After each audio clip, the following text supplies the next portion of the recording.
we talk a lot about the experience economy, right? That's what people want. They want to have an experience. They don't really want stuff anymore. It's not that the live event isn't as exciting as it ever used to be. It is. It's just like any other advancement in technology, live has gone through the same thing. You think about in the 20s when the artist was performing on the same level as the audience, then you had the stage, right? Then you had lights, then you had moving lights, and then in 1980 here comes the jumbotron, right, where actually the people in the nosebleeds can have a better experience because they can see better. I think audience lighting is just the next generation of how the fans going to experience the show. They're part of it.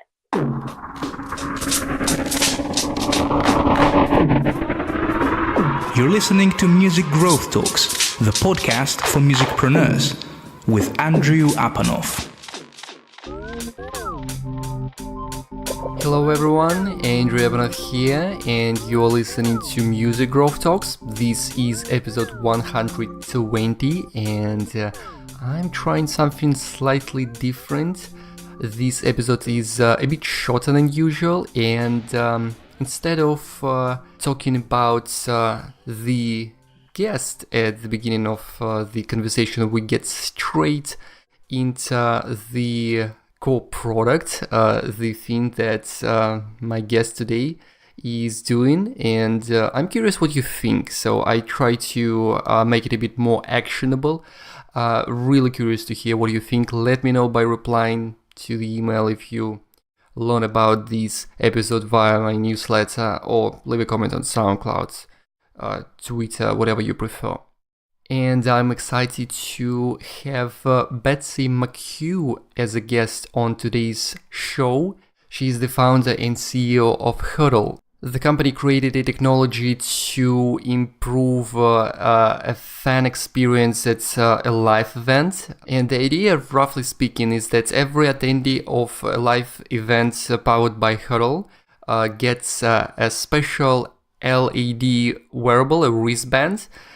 And in order to activate the wristband, they are asked to text to a special phone number, just send an SMS, and a participant is asked several questions.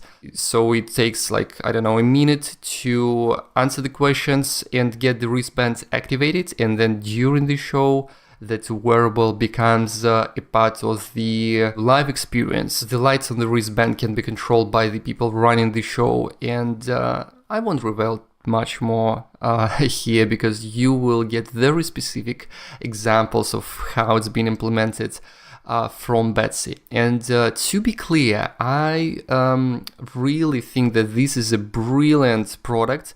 So I do think that it can empower many of you out there, and it works not only for stadium level shows but for small club events as well, as you will learn. But I want you to listen to these episodes even if you are not exactly going to use the product right away, because I want you to start thinking about doing more with your live shows. The expectations of the people going to live music events has changed. This is something that we talk about with Betsy as well, and there is a number of ways you can improve the experience of the attendee of your live show for free or for cheap. Just start thinking about that. But do check out what the team of Hurdl does. It seems that it's really to set it up, and you'll learn more details at the end of these episodes about how to actually use this platform. Note that currently it's only available in North America, but they are going to expand. Betsy will talk about that as well. I am wrapping my long-winded intro up and just want you to enjoy our conversation with Betsy. Thank you all for listening, and please don't forget to let me know what you think about the format. Betsy, welcome to Music Growth Talks. I'm excited to have you on the podcast. Yeah, so glad to be here. Thanks for having me. So as I mentioned to you before we began the recording, I'm thinking about trying something a bit different here with the format compared to what we've usually been doing. And what do you think about just explaining to us how your platform works by giving an example of maybe one of your most, your favorite case studies? Sure. So one of my most favorite events that we've done so far was with New Kids on the Block and Jenny McCarthy, and they had Jenny owns started a really powerful charity called Generation Rescue, and it supports autism research. And so what we did for that event is we gave everybody an LED wearable, which we call a pixel. It turns everybody into a pixel of light in the audience, right? So everybody, as they came in the door, got our LED wearable pixel. It was branded with Generation Rescue on it. And everybody on there, they're prompted to text to activate the wearable. And so that wearable, each wearable that each fan gets is uniquely coded. So they receive the wearable as a thank you for coming. We have something special in store for you. And then they text the unique code on the wearable to our short code, and that starts a conversation with them. And I think it's really powerful that our system is all text-based as opposed to really trying to get people to download another mobile app, right? So the first step is they get the wearable, they text the unique code to the short code. That creates an opt-in. So now all of a sudden you're identifying people who got to the event and starting a real conversation with them, just like you would text your friend, right? And then from there, we can ask any questions. We built a platform for the client to use how they want to use it. So in this case, one of the questions that they asked was, do you know anybody on the autistic spectrum? Yeah. And what our system does is it pulls in all the answers to the SMS questions and translates them into groups that can be called as lighting cues from the lighting console that the band or team is already using. So our system plugs right into the existing lighting board. The fan answers the question, yes, I know somebody on the autistic spectrum. And then that becomes a signal that the lighting director can trigger. So this was particularly special because at one moment during the show, she said, I want to know how many of you really know somebody on the autistic spectrum. That's what we're here, raising money around. And it was incredible because at that very moment, everybody put their hands in the air, and everybody who answered, yes, I know somebody on the autistic spectrum, was lit up autism blue, which is their brand color. And we attached the visual of knowing somebody on the autistic spectrum to the importance of the message that they were sending. And that was just such an incredibly powerful moment because you could see how so many people are affected, right? And then from there, immediately as they were leaving the show, after they had this incredible experience watching the band, being big fans, then we're able to send basically a call to action marketing message that says, thank you so much for coming. Would you like to donate to Generation Rescue? We raised hundreds of thousands of dollars. And so it was just really a powerful representation of what our platform can do. So, the fan gets the pixel, they activate it, they engage in an SMS conversation, they become part of the experience.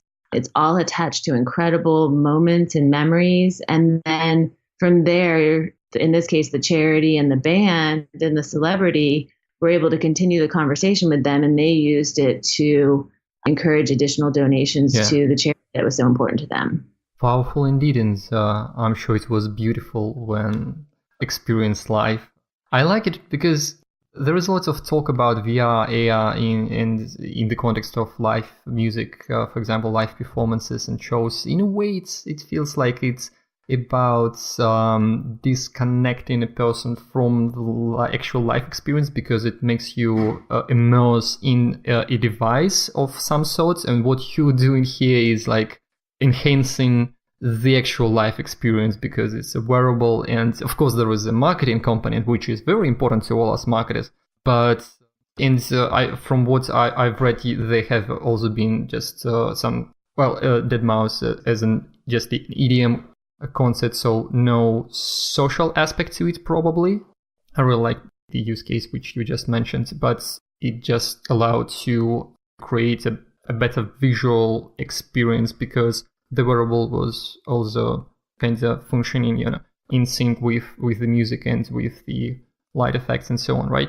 Yeah, I mean, that's sort of the power of it. It's just enhancing the way the fan experiences the show by bringing them into the production components, right? And that can happen in small clubs, right? Where you're trying to figure out how to make your club show even more exciting without spending a ton of money on, video screens and lighting and all that stuff that probably wouldn't even fit in the club, right? And then it can also extend to big stadiums or even arenas, where you're just trying to get closer to each individual fan. So I really believe that's the next generation of the way the fan is going to experience the show, is that they're actually going to be part of it, right? It's such an immersive, social, communal experience that it just, I think, turning everybody into a pixel of light in the audience enhances all of that, but it also solves a really big problem, which is as you're building your career. I was just having this conversation the other day with a new group on Big Machine Records, and their biggest challenge is they're playing 200-300 shows a year, and they're going out there and working hard and performing and doing what they love and trying to connect with people, but they connect with people in kind of a disconnected way, right? They aren't able to follow up with them. And so what our technology is absolutely intended to do is cut through all the barriers, create a really special experience that allows for that continuing conversation with the fans. And that can become social too, right? Because now all of a sudden you're not just identifying groups of people who want to engage with you online, but you're actually identifying the groups of people who are willing to come out to the shows. It's kind of a drop-off point in the industry, right? We work so hard to get people to the events, but then we stop at the point of actually knowing who actually showed up. Yeah. That's true.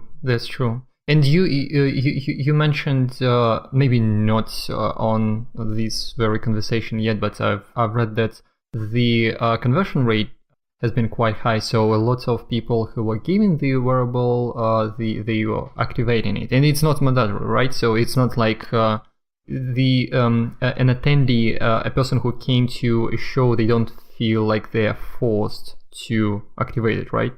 That's right. So that's what's been really spectacular over the past 2 years is, we obviously built a system that we wanted to make sure there was as few barriers and the most encouragement to just join in all of it. But it was really important for us to understand how powerful inviting somebody into the experience was and getting them to activate. So we built a baseline number that said how many people are going to activate for the pure incentive that they just get to be a light in the audience, right? And we just did a show this past weekend at an amphitheater in Chicago with Lady Antebellum, Darius Rucker, Live Nation, and 70% of 15,000 people activated their wearable, right? So that, just to give some context for new artists, for example, if you're, or any artist really, it's, if you just send an email after the show that to everybody that bought a ticket, you're actually only reaching about 8 to 10% of the people that actually showed up. Because if you think about it, I buy a ticket for 3 people, right? You only have my information. And you can only reach back out to me with a merchandise offer or, donate to my charity or whatever it is, right? And so what we're able to do, and further to that, email conversion rates to actually continue the conversation are really low because your email is so crowded. I don't know about you, but I delete probably 200 junk emails a day, right? That I don't even open. Where on the text platform, you're not only identifying people however they got there, whatever the ticketing platform, whoever the promoter, it's meant to be a system that allows the artist to identify and talk to the people that actually show up directly. And then by doing it through SMS, what I think is so fun is that it feels like talking to your friends. You open an SMS when you get it, and we actually see that in our numbers. 99.4% of people are going to open the text message that you send them because they want to stay in touch with you. And there's lots of reasons for that. It's the people that are actually showing up. It's not the passive people just liking you on Facebook or whatever, right? These are the people that actually show up. And so it's creating a communication channel with your most important fans by actually making them part of your world and your experience in the show. Yeah, totally. Like I can see how that's happening. We've always been highlighting the importance of collecting contact information of any kind at live shows, because these are the most valuable emails and phone numbers you can get. If those people who at the show liked the show and went as far as to actually leave their contact information, and usually it's quite difficult to provide enough of an incentive to get even an email address oftentimes, then... It used to be that you just put a guitar up at the merch stand and say, sign up to win, exactly. Right? Yes. You get a few emails, right? And so, our whole thing is this power of technology that can actually solve this problem, because those fans want to stay in touch with you too, right? And so we just had to build the technology to help make it happen.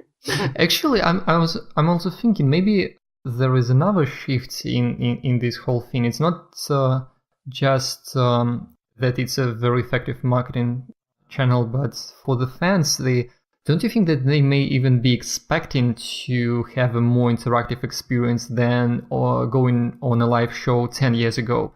So maybe it's even giving people what they want in a way, because everyone is... I don't think that just seeing a band perform live is getting old, but with so much technology around us and everything being interactive, it's just that fans want something to be to take an active part in a performance, for example.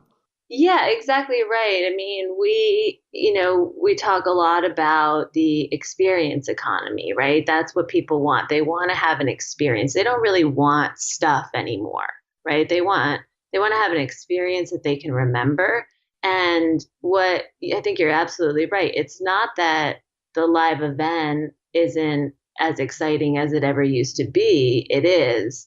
It's just like any other, advancement in technology, live has gone through the same thing. You think about in the 20s when, the artist was performing on the same level as the audience. Then you had the stage, right? Then you had lights. Then you had moving lights. And then in 1980, here comes the Jumbotron, right? Where actually the people in the nosebleeds can have a better experience because they can see better, right? Yeah. I think audience lighting is just the next generation of how the fan's going to experience the show. They're part of it. Yeah, totally. And going back to what you mentioned about staying in touch, I think it is important that you mentioned that, because usually it's... we really need to either have a very engaged fan base or convince a rather cold email list or list of phone numbers to respond to a marketing message unless we have been communicating with these people for a long time. But here I can expect that, most of the first messages sent to everyone who activated it as a live show, especially if it's sent soon after the event, like next day or the same week, I can expect some great response rate as well. So not just the fact that a lot of people will open the message because it's text really effective, but also they may act on that. And you do have some numbers to prove that, right? So you mentioned some increase in sales, but any numbers on the actual conversion rate in the range maybe? Yeah, so you mentioned Deadmau5 earlier. We did a Deadmau5 tour, and what we sent out after, what the manager and the artist wanted to send out after that event was a playlist that Deadmau5 had curated on Spotify to listen to on the way home, right? And that's when you're seeing, 30% of people click through to listen to that on the way home. Those are huge numbers, right? Then when we just did a tour with a band called Why Don't We on Atlantic Records, it was a theater tour.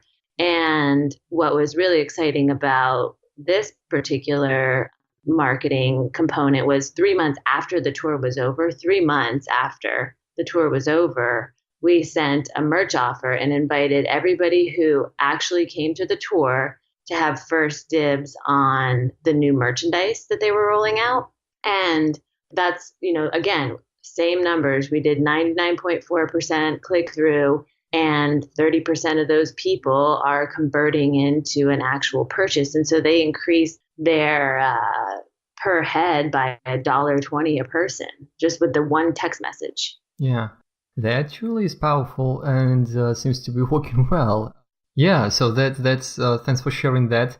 And yeah, it's a good point that we for anyone who wants to try anything like that, even with sending out a message to people whose contact information they collected at the show, don't just start with selling necessarily. So you may do some additional freebie for them or something like that. So increase the awareness first and engage people before starting to sell. It may be different for different brands. For A-list acts, I can totally see them offering a new merch product right away, and there will be hundreds and thousands of people who will want it. But yeah, just something to keep in mind for our listeners. The funnel may look different for different kinds of projects. So you mentioned that it can be used in a small club just as it's a big venue. So is it actually, how could it work for anyone running a series of electronic music events, for example, just a random example? How could they consider working with you, or how accessible is the technology at this point? Yeah, so one of the design parameters that I gave my co-founder, Zach Shunk, who is our CTO, and what the tech team built out is that it had to be plug and play, scalable for any size venue, and transportable so that it could be carried in the whole system could go into a carry-on baggage that you could take on the plane with you if you wanted to, right? So that's kind of something, and that comes from my experience as a manager, right? Everything that we were thinking about and adding to anything that was going on the road or on tour, whatever size venue we were playing, we didn't want to take up another bunk. We didn't want to have to pay for another airplane ticket. We didn't want to have another hotel room, whatever it was, right? So the system was built and is completely transportable. Like I said, it fits in a carry-on case, and it's just two antennas and a small DMX interface that plugs either right into the existing lighting board that the tour is using, or it can even be controlled from a computer in a small club. And again, it was very important to me because my dream has always been that an artist can know and own their relationship with their fans from day one, perhaps even before they get signed to a record label, if they even want to. Yeah. Right. So think about the Zac Brown band, right? They went up and down the I-81 corridor for 5-6 years building this fan base before they were signed to what was Live Nation Records and then Atlantic Records. And they came in with this fan base, but imagine if they had come in with a database of that fan base, right? We all measure success based on, or have measured success based on, how many YouTube views you get or how many fans you have on social media. But I think there's just such power for independent or unsigned acts, whether they want to be signed or not, in actually curating that list of those really, really valuable fans that are willing to come out to the show. So again, it was built in a way that would allow a club date or tour to take it on the road, or the very same system works exactly the same way in a stadium, right? So it's just two antennas, a DMX interface, and it plugs right into a computer or lighting board. And then you have the pixels themselves. Neat. Even simpler than I imagined from the sound of it. So you kind of rent it out. And I mentioned that you've got an existing workflow and system for making it work for anyone interested. So what's the best way to learn more? Use a contact form of any sorts, or get in touch with you, or let me know if you don't accept any new inquiries, which I don't think will be like. So it's okay to send you some business your way, right? Absolutely. Yeah, if you go to hurdl.com, HURDL.com, there's a contact form there. You can always email me, Betsy at hurdl.com. And we have a great team that loves working with all size artists and venues and teams. And, again, that's why we built this. Is at the end of the day, I believe that artists should be able to say thank you to everybody who came to the show on a personal level, right? Not just over the microphone, but actually say thank you for coming. Here's something special for you. Like you said, whether it's a discount on merchandise or just a freebie, like, hey, I curated this cool new playlist, want to check it out, right? And so, we very, very intentionally built this system to be accessible to all size events, period. Is it available in the US only for right now? So right now it's only available in the US or North America, really. But we are obviously scaling towards, and the only difference is that we use a text platform, right? And so our short code works for US, but it's just a software development on our technology roadmap in the very near future that come Q2 of next year, we'll be able to activate in any country. So imagine a WhatsApp to activate or a WeChat to activate or an SMS just with an international short code. So we're rolling all of that out in the spring of next year. Excellent. We'll keep an eye on that. Exciting technology, in my opinion. I really like what you're doing there. Anyone interested in learning more, you heard how to get in touch with Hurdl. So that's also good. We're linking to the website, any relevant materials in the show notes for anyone listening to us as usual. And let's say I appreciate everything you've shared a lot. Really cool insights. Thank you for coming here and telling us about how this exciting new technology works. Thank you for having me. It's always fun to talk to another marketer too, tech and marketing lover. Absolutely, yes. Likewise. So thank you, Len. Thank you. Thank you all for listening. You know what to do. Go to dotmusic.com, find a post about this very episode, Music Growth Talks 120, MGT120 with Betsy McHugh.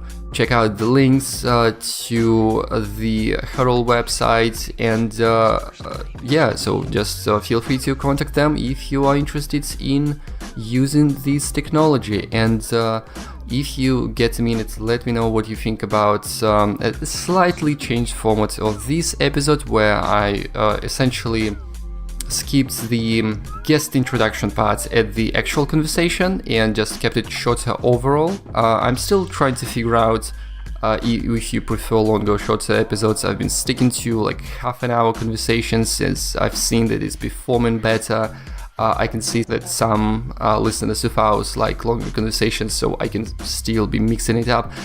Just share your feedback. I'm doing this podcast for you. I really enjoy the process, but I want to adjust it for you guys, so please let me know anytime. And to finish this very episode, I want to change the call to action a bit, and I won't be talking about my Patreon page this time. I wanted to remind everyone listening to us that the main thing I'm doing is actually the music marketing agency Data Music, and still some of the listeners don't know about that somehow, which is really fault of my own. If you are looking for a partner to help you with growing your music brand, promoting your upcoming music releases, and growing your fan base in the first place, go to agency.datamusic.com and scroll to the very bottom. Click on the form link. There will be a very simple questionnaire. Just fill it out, and someone from my team or myself will get back to you within a day or two, and we'll see if we can be of help. Thank you a lot for listening, and till the next one. You've been listening to Music Growth Talks with Andrew Apanoff. Find more episodes and subscribe at musicgrowthtalks.com.